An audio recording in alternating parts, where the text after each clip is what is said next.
our children's health really depends on the well-being of their parents. When we learn how to fill our own cup and also emotionally regulate ourselves, our children receive that. Anytime when we're trying to suppress our emotions, it's kind of like the pressure cooker that's about to burst. And it's not going to burst on the right people. It might burst on your littles, it might burst on the closest people to you. It's not uncommon then for us to be energetically depleted and then run ragged for our children, run ragged in front of everybody, lose our temper, lose our stuff because we're not really taking the time to pour back into us. If you are watching this, have you been able to do things for yourself? Hello, Brave Table fam. Welcome to another episode of the Brave Table. I'm your host, Dr. Neeta, and this is your destination, your oasis to be all things just a little bit more brave. Brave in your actions, in your relationships, and in your life. And today, wow, I have a very interesting episode for you. We're going to dive in all things your emotional health as a mama. And whether you're a new mama, you are mama of multiples, a mother that is on the verge of losing her stuff, you've come to the right place. And I want to start by kind of grounding us in and tuning us in today. This is actually from my That's Like Now What affirmation card deck. You could actually get it below. I'll link it in the show notes. And this one's really interesting. I just pulled this up. I am a beacon of love.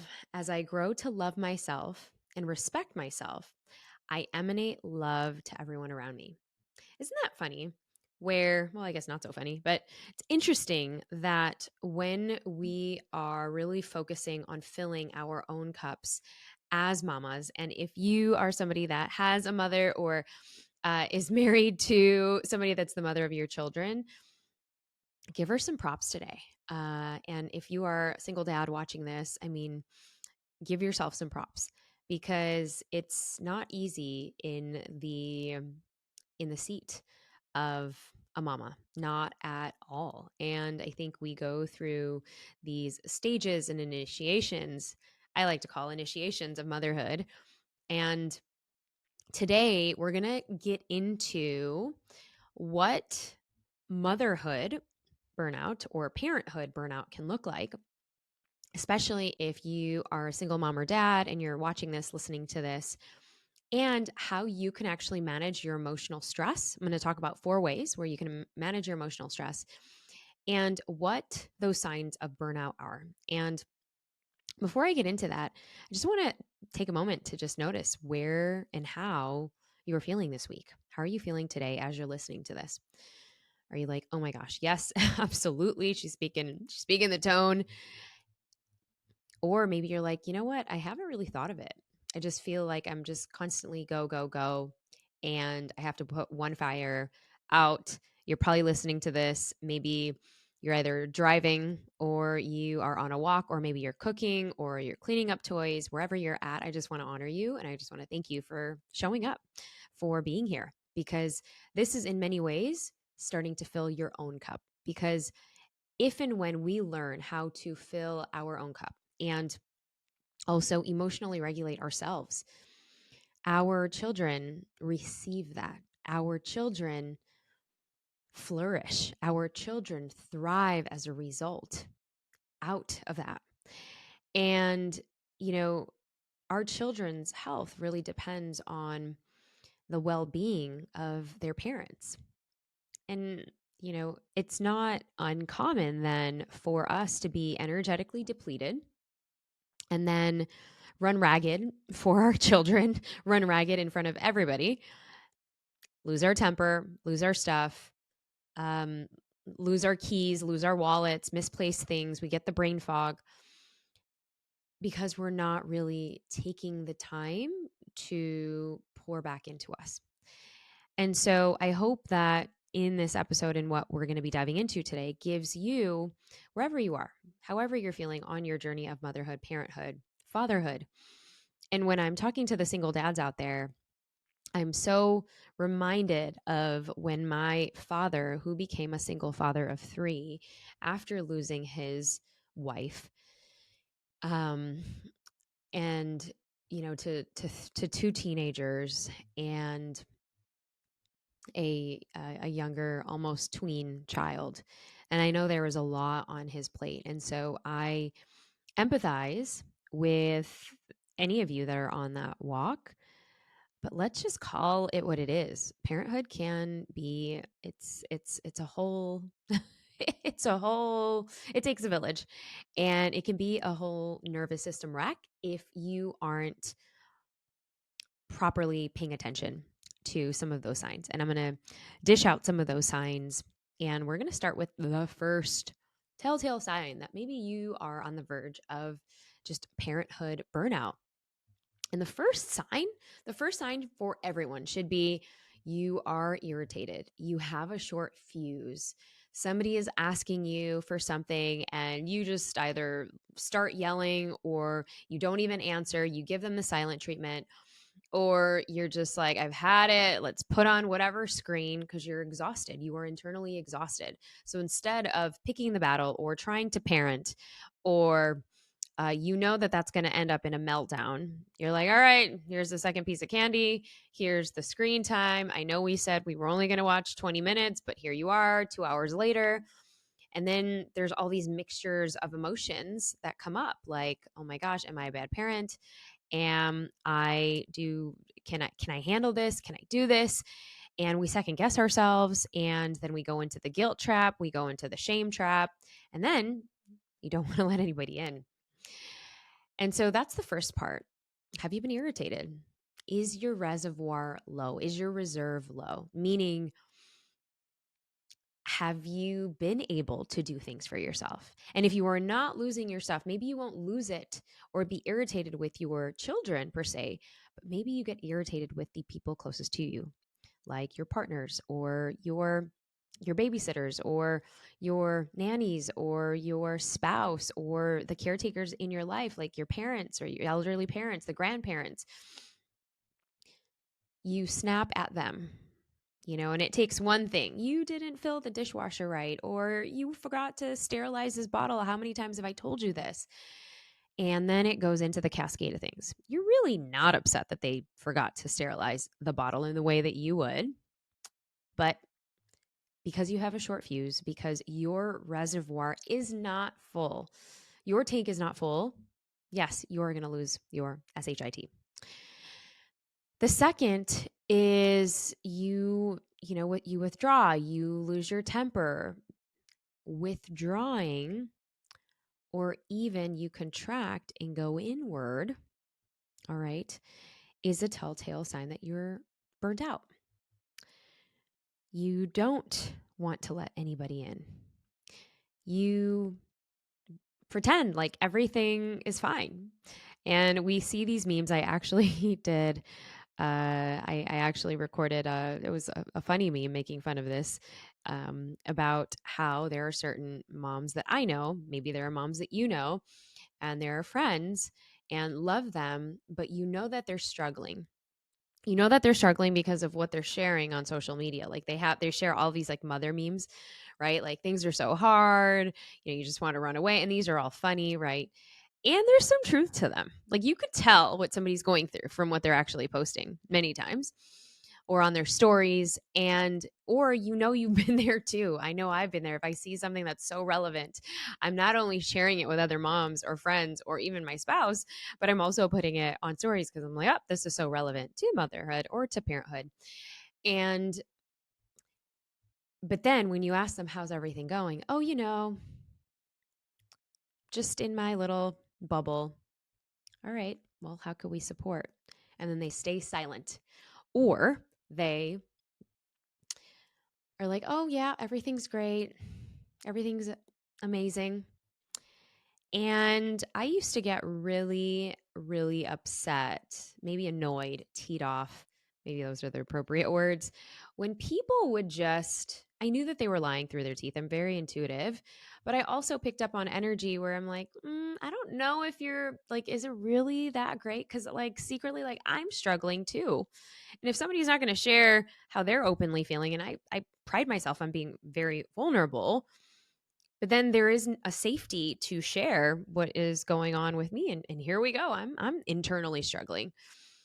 And there's a difference of projecting your internal struggle.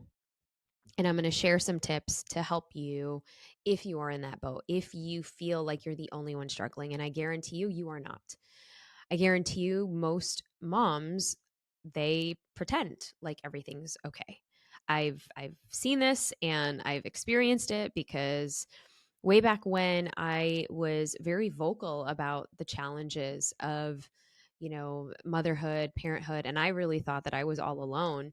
Everyone was just sharing like the rainbows and the roses. And I'm like, there is no way, until I started talking to moms who had children who are probably like a decade older than my kids were. Like I'm talking 8, 9, 10 when I was having like a newborn. And they are like, yes. And they normalized it for me. So whoever needs to hear this today, I'm going to normalize it for you. Because while you're so grateful, and I talk about this also in my book, That Sucked Now What, I give quite a few stories of, the moms that feel guilty because either they had a really long struggle with their pregnancies or with their fertility journey. And I'm totally honoring anybody who's been through that. I know it's a lot, and it takes a lot of our courage to actually normalize the highs and the lows in motherhood. But it's not to say that we just fully bypass it altogether because we're so grateful for this child that we brought into the world. Yes, we are so grateful, and both of these things can coexist. We're so grateful, and that's why the duality and the paradox of life moments is actually important to recognize, because it's not fair to say that, motherhood is all roses and rainbows when there are some certain things that keep us in the dark. I remember going through, postpartum depression and really struggling. Should I share this with somebody? Should I not? I'm feeling really weird. I had these bouts of rage and anger, and really that I didn't want to let anyone else support me. So that is another sign, is you want to do everything all by yourself. You don't want any support or help. And maybe this could be because of, conditioning from your elderly parents, caregivers, that maybe there is something that you want to subconsciously prove to them, that I can do it. I could do it all alone because look at my mom. My mom sacrificed for me. My grandmother sacrificed for me. If they can do it, I could totally do it. And so then you put this armor on, and this warrior armor on, at the sake of yourself, which causes burnout. It causes resentment. It causes anxiety. It causes overwhelm. And we don't talk about these things because we think, oh, that's just the mother's duty. And a lot of times in our cultures, speaking from Asian cultures, no one would talk about it. They'd be like, yes, transitions in motherhood. Yep. But okay, what are those transitions? Let's break that down, because I'm going through a transition of a lifetime. And am I the only one feeling this way? And if you are watching this and you're kind of like, thank goodness you're speaking truth, I'm with you. I am with you, sister. I am with you, brother, because there are the highlight reels. And of course, we are going to look at our phones when our kids go to sleep and our kids are finally calmed down, and we're watching their pictures of the craziest things that they were doing in that day, because we obviously love them. And it can be some of the hardest moments. And I never understood the meaning of duality. I never understood the meaning of paradox as I did when I started my motherhood journey. And for those who are maybe preparing themselves, or maybe that you're listening to this and you don't have children, have more compassion for the friends and the family members that do, because I know that for a lot of my single friends, they don't get it at all. They're like, how do you have so much energy? Oh my goodness, I need, 3 hours in my day just to get myself up to doing X, Y, and Z. Well, the the things that I want to kind of go into, which is how to manage your emotional stress during these intense times, But first, I want to just say, you are going to get through it, and treat every day like it's a new day. And every day is a new day. You're learning more about yourself. You're learning more about your children. You're learning more about what season they're in, what stage of life that you are in. So, the first thing that I want to recommend to you is allow yourself to lose your cool. Actually, schedule time to scream, punch a few pillows, release the energy. I have an amazing rage playlist that you can get access to in my emotional reset course, which is a 10-day emotional reset. And you can definitely reset with me. And I will link it in the show notes. And it has been fascinating because it's a quick 10-day emotional reset. You can do this with your children, but it comes with a rage playlist. And the rage playlist is fun because, all right, you can do this with your kids. If you are feeling all out of sorts and they just spill tea on your carpet and can't figure out how to get the stains out. Yeah, because that's happened. Allow yourself to release. Anytime we have this built in energy and we're trying to suppress our emotions, it's kind of like the pressure cooker that's about to burst. And it's not going to burst on the right people. It might burst on your littles, it might burst on the people, the closest people to you. So why don't you allow yourself to move that energy? Chinese medicine, it would be qi. Move that breath. In yoga, it would be your pranayama. Remove the prana. So that's the first one. Allow yourself. I always say, you can set your timer for 3 songs, 3 songs, 3 times 3 minutes. That's 9 minutes. If you only have 3 minutes, go ahead. And I guarantee you, you're going to feel way better. You're going to release your emotions. And we think that, oh, we have to be timid. We have to be, just like the good girl, the one that doesn't let out a peep. Allow yourself to scream. If you are in house with relatives, in-laws, people who you're like, I don't know if they'll really appreciate that, go take your car, go in a closet, lock yourself in the bathroom, put the music on really loud, and just let out scream. And maybe that scream will turn into tears. And what you're releasing in the tears, in the cries, are the cortisol, the stress. The stress hormone is coming out of your body through your tears.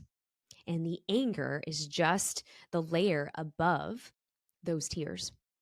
So, number 2, you want to be able to dance, move, shake your hips, stretch, do some hip openers. This is huge. Hips. And if you've ever taken a yoga class or have been with a really good yoga teacher, you would know that in yoga, the hips are called the emotional junk drawer. Literally, they are literally holding our emotions.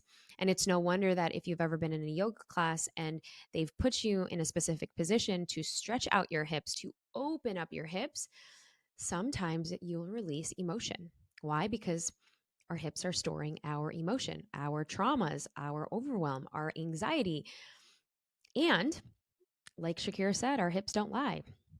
And so if you have tight hips, go ahead and do a yoga class, put on a yoga class, and or put on some Shakira shaking, booty shaking tunes so you can dance, move, shake your hips, twerk, whatever you need to do. Because if we are holding emotions in, likely your hips are going to be tight. If you are frustrated, if you are annoyed, if you are angry, if you are mad, if you are sad, if you feel slighted, if you're resentful, it's going to go directly into your hips. So you definitely want to prioritize dancing, and why not dance and booty shake and see how you feel afterwards. Set that timer for 5 minutes, for 10 minutes. This is so nourishing for your soul. And guess what? If you have your kids around, I guarantee you are going to diffuse the energy really fast with these tips. All right, number 3, one of my favorites, because this is what we used to do, and I didn't realize this growing up in a Filipino household, is bust out the karaoke machine. Nowadays, you have these, these handheld mics that you can get for really cheap on Amazon. And what you're doing is you're activating the vagus nerve. And our vagus nerve is responsible, it goes from our head all the way down to our toes, and it's responsible for your parasympathetic, your rest and digest. So if we are in fight or flight, sometimes we freeze because that's our central nervous system response. Our nervous system wants to sometimes stay where we're at, or we're constantly doing, or we go into the OCD cleaning mode, or we are trying to organize and we're just doing and cleaning everything for everybody else. Calm down, take some deep breaths, and bust out your karaoke machine. And when you are activating or singing or hymning or humming or letting out sound, it is causing vibrations in your throat, which is your throat chakra. We're opening up our throat and we're activating our vagus nerve. You're also allowing yourself to deeply belly breathe, which is also activating your rest and digest.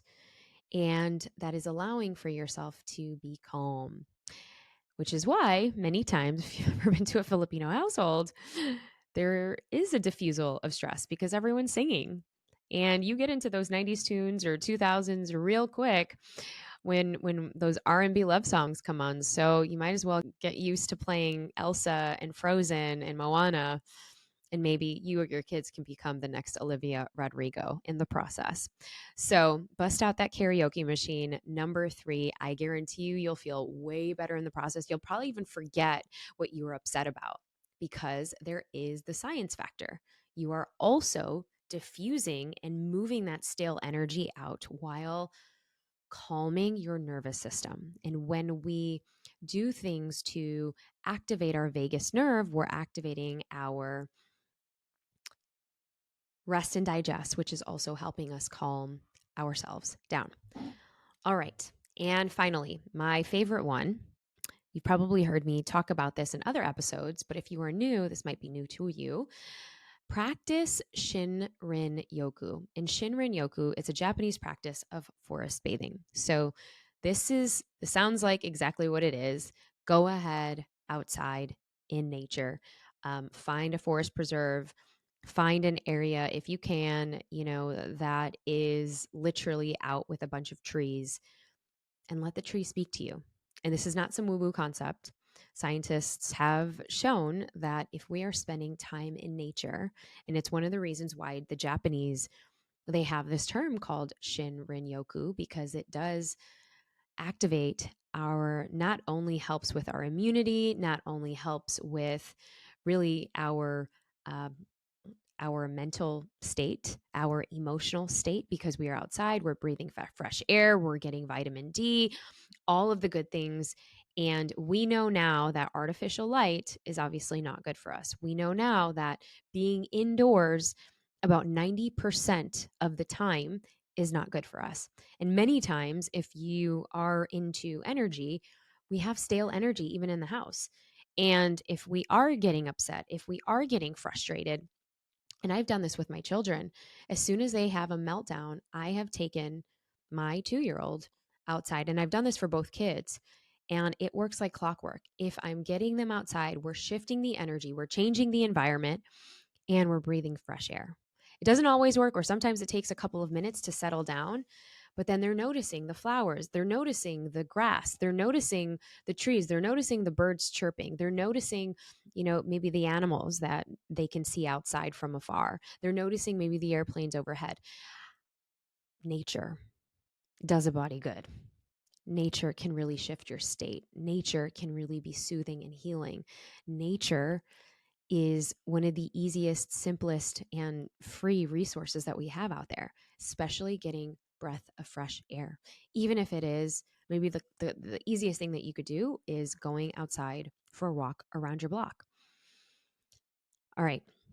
So I have talked about some of the signs of burnout as a mother. We've also talked about the 4 ways that you can actually begin to manage your emotional stress. Now, I want to hear from you.